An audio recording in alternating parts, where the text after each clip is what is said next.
I came out as bi about 1975. When I came out, I was already married. My husband probably was the firmest feminist I met for many, many years. So as soon as I figured it out, naturally the first person I would tell would be my husband, who said, "Oh, well, what's that like for you?" And I said, "Well, it's like coming home in my own body."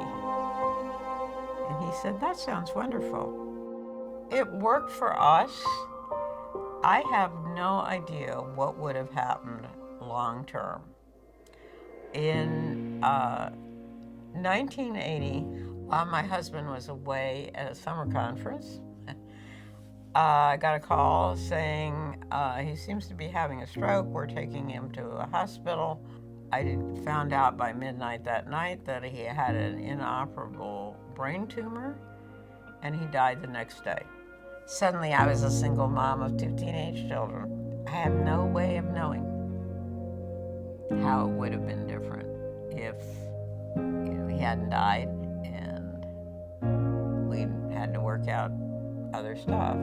I mean, I was in a fairly intense relationship with another woman at the time, but I don't know that that would have undermined the marriage. It certainly wouldn't have undermined it in the way that a brain tumor did. It was, and I think it still sometimes is, really difficult to know where and how to be out as bi. And there isn't really a bi community in Maine. I know bi people in Maine.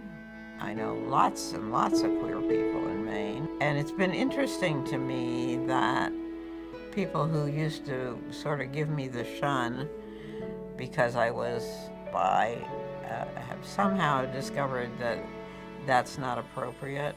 Maybe there's more understanding now of the fluidity of sex and gender and orientation in a way that there wasn't before.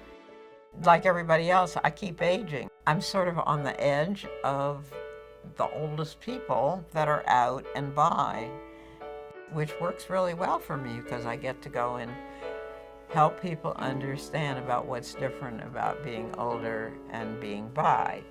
And a big piece of that, not surprisingly, is lack of community. It's not just that we lack community, it's also that we have to deal with other people who are not bi, but are our age mates and our activity mates.